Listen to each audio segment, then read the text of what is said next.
As the crisis of oxygen, beds, and health units surged in the second wave of the COVID pandemic, Shapno Ekhon, a theatre group from Chittaranjan Park, formed a community COVID relief initiative. Secretary of Shapno Ekhon, Mr. Shomik put together health units, oxygen concentrators, and free counselling helpline in collab with other communities in CR Park. NewsX proudly recognizes second wave superhero Mr. Shomik, Secretary of Shapno Ekhon, for community healthcare relief.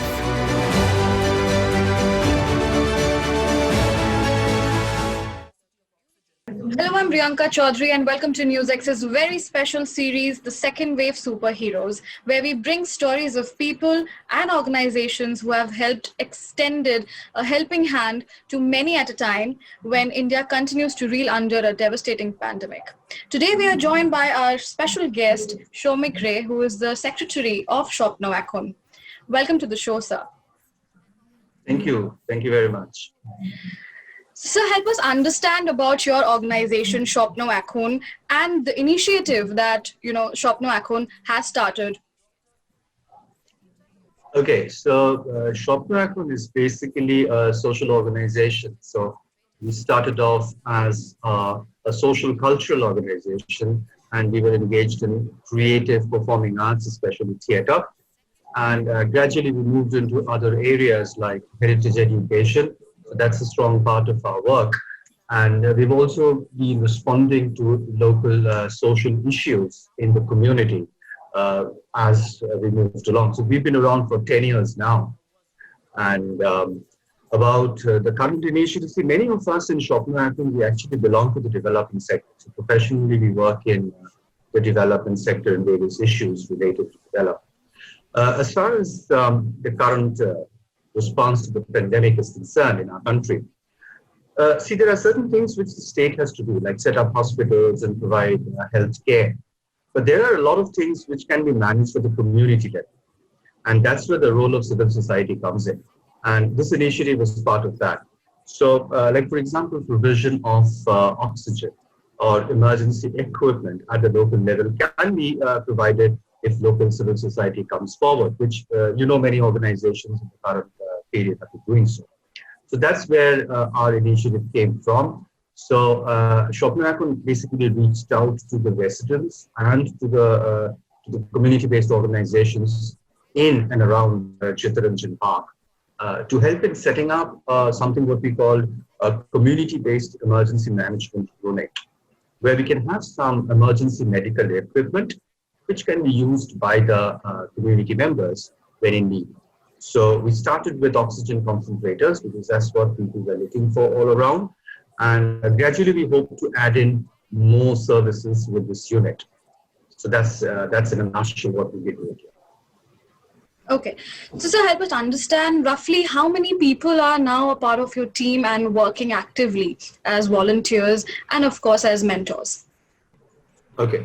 So see, Shapno Ekhon has more than 25 members within itself, and a team of around 10 people within Shapno Ekhon are working for this initiative currently. But we've been joined by 4 more community-based organizations in Chittaranjan Park who joined hands for this. And individually, about another 10 or 15 more people have joined in within this initiative, because there are 3 things which are basically happening currently. We've been able to set up this unit, which is housed within one of the organizations within Chittaranjan Park called the Chittaranjan Memorial Society. And so the unit has been set up there.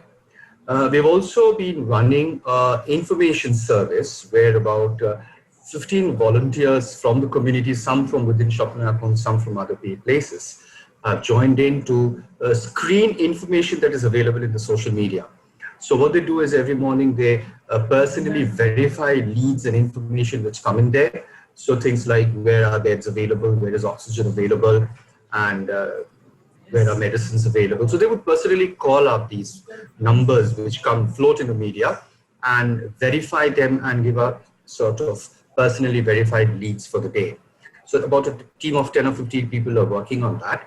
Now that service has been gradually waning over time because as the situation has been improving, so the demand for such services have been coming down. The other thing that we've been doing is we've set up a counseling service for mental health issues. So we've put together a team of about 15 trained counselors and therapists who are available to provide free counseling to anybody who is affected by the pandemic. So it might be people who have been infected, people who have lost their closed ones, service providers, doctors, nurses who've been involved in COVID response. Because this is going to be a major issue because people have been losing their close ones and people have been, and this lockdown itself is creating a lot of stress. And as of now, we've gone through a period of high activity. So there's been a frenzy. People have been busy. So either looking after patients or looking for hospitals, caring, losing people. But once this whole thing settles down, the mental health issues will become more and more prominent. So people will need mental health services. And so this team of 15 counselors are available. We have one telephone number where people can call from across the country and the person will be put in touch with one of these counselors. So this is a whole team of about, I would say, maybe around 25 to 30 people are working in different verticals to make this happen. Okay, so what has been the response from people and communities in accordance to all the verticals that you have just explained us?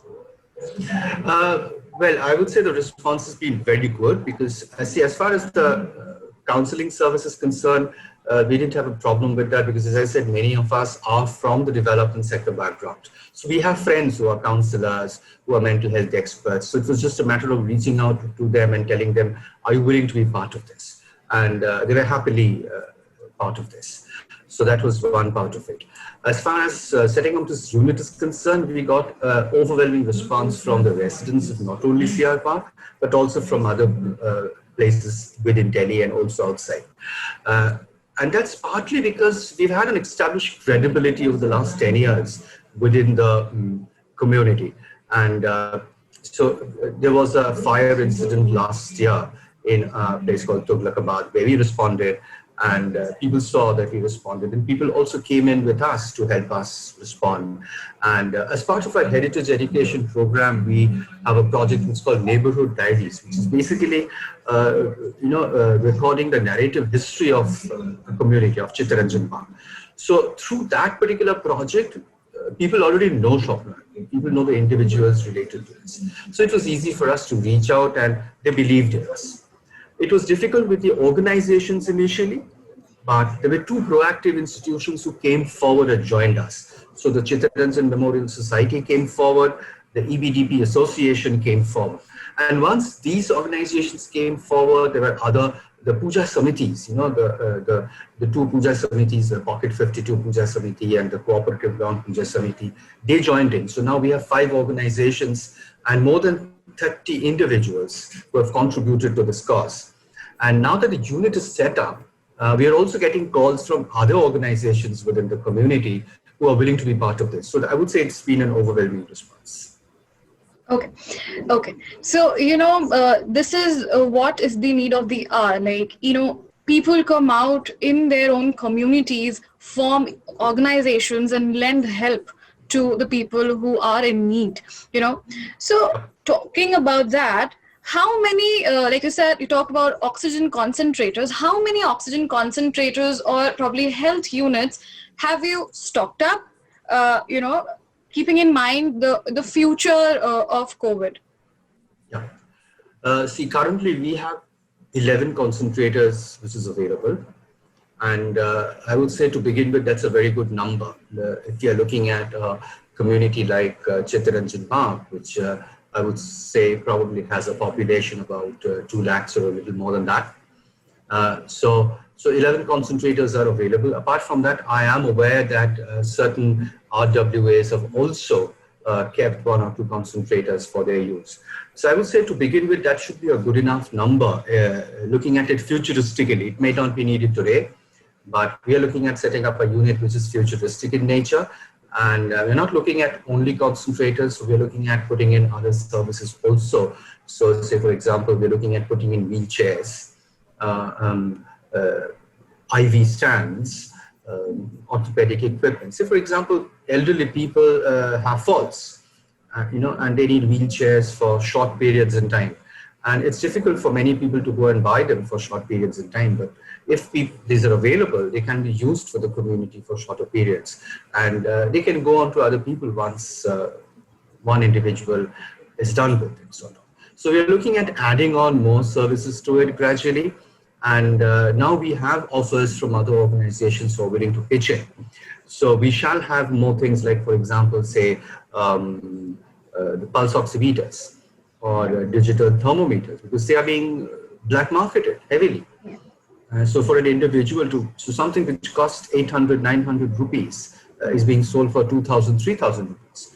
But as an organization or a conglomerate of organization, we have the power to negotiate over suppliers. So, and that's something good for community, because individually you may not have that bargaining power in a vitiated market like what currently is. So that's what we are looking at futuristically. Yes. Okay, with that, I would like to end this by saying a big thank you to you.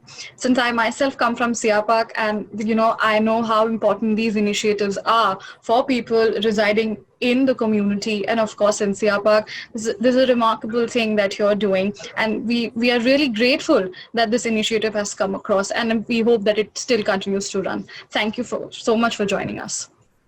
Thank you very much. Spread the good word and stay safe. For more such videos, subscribe to the NewsX YouTube channel, hit the bell icon.